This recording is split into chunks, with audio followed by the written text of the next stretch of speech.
okay, well, where does the period stuff come in, right? Mass springs, if we want to introduce a periodic equation, well, this is our big T period. This is a very familiar variable that you've seen before. In this case, we're just going to see what it depends on, okay? Now notice how we have a 2 pi in here. So the 2 pi is actually closely related to circular motion. So now, as you can see, we're slowly going to dip into the wave theory portion of this chapter, okay? Because again, waves will depend on pi because they are related to circular motion, okay? So this 2 pi, it depends on the 2 pi, which is fixed. And it really only depends on the mass of your box as well as the spring constant K. That's the only thing that this big T period, the time, depends on. Okay? So the period of the motion, again, what does period mean? That means how long does it take to get back to its original position? And if I mark it right, it'll be here. If we're going to assume to the center of mass, right? How long does it take for it to go all the way down, then back up to its original position? That is our big T. And it might surprise a lot of people to see that it depends only on the mass and the little k. So it doesn't really depend on the gravity here because this spring system can be arranged in multiple different ways. Okay, so this is a very general equation, and we're going to have a very similar structure of the equation when we get to pendulums, okay? And we'll do some problems with that very soon. And so yeah, this is just kind of that was a bit of an afterthought for the periodic motion. Now we want to compare it to pendulums. So like I showed you in the beginning of the lecture, we have a mass spring system and then also a pendulum system. So what does it mean if we have a mass on a pendulum swinging back and forth? Well, that is also periodic motion. Okay. Now it's not quite as complicated because there's no spring involved. There's no spring constant or spring force involved here. So in a lot of ways this situation is easy, but as you can see, with all the trigonometry that goes into it, they tend to they can make it as detailed or as ironed out as much as they can.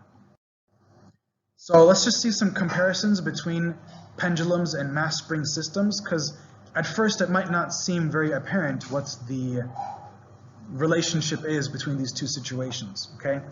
So simple harmonic motion, or I like to call it periodic motion, is analogous to a pendulum here. So again, notice how we have our whole number line here. We have our equilibrium point at 0, and we have our maximum amplitude here at the right-hand side, okay? And of course, anywhere in the middle, it's going to have some velocity and it's going to have some acceleration. Whereas here it has no acceleration, and in the second portion that has no velocity because it has instantaneously stopped at the edge. Okay. Now what does that mean for a pendulum? Well, look, if you can imagine this pendulum swinging back and forth, you'll notice that it's kind of the same thing. And hopefully this animation helps a bit. It could be a little annoying, I think. I don't know why there's a mouse cursor flying across there. That's interesting. But anyway, so this first pendulum portion is a lot like this equilibrium point here, right? There's a lot of velocity, but there's no real acceleration because the restoring force that brings it back there is going to be 0. Okay? All it has is the kinetic energy due to velocity. Once it reaches a maximum point, so here they're defining maximum distance as theta, so it's more of an angular maximum displacement rather than a linear one.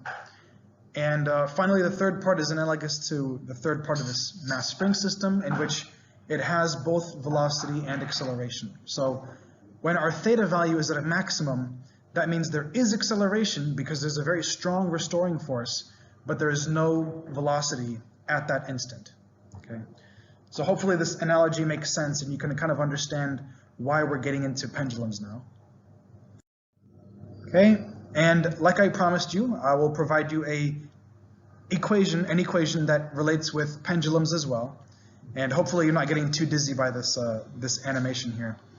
But as you can see, the period of a pendulum, that is the time it takes for it to go back and forth one time, depends only on the length and the magnitude of the acceleration due to gravity. So what is length? Well, length is actually just the length of that the string, I should say. So the longer the string is, or it could be a rope or a chain, whatever it is, the longer it will take for that object to go back and forth. Okay. Similarly, acceleration.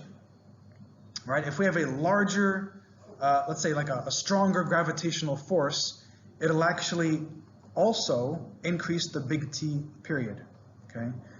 So that won't really affect too many situations unless we go to like a different planet. So if they have a problem in which you go to the moon, then you have to think about, well, okay, the force of gravity is going to be a lot smaller on the moon. So if we have a smaller g, I should point it out here, right?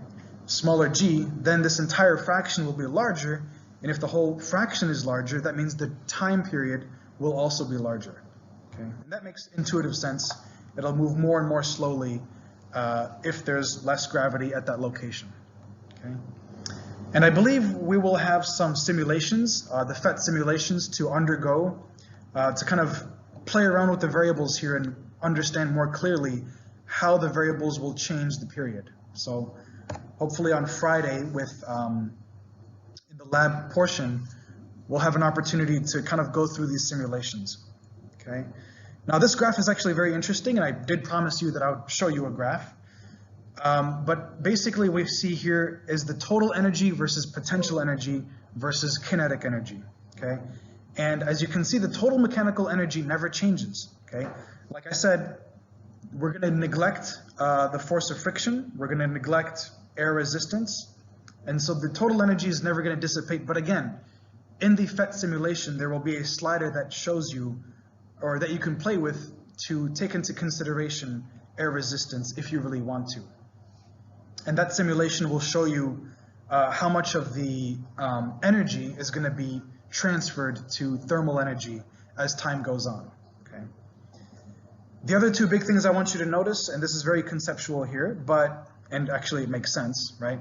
We're noticing that our potential energy will be at a maximum at point A and a maximum at this last point C here. And the kinetic energy will actually be at a maximum in the middle, okay? So here the velocity will be at the greatest once it's passing through the equilibrium point. And it's, again, like I said before, it's a trade-off between potential and kinetic energy.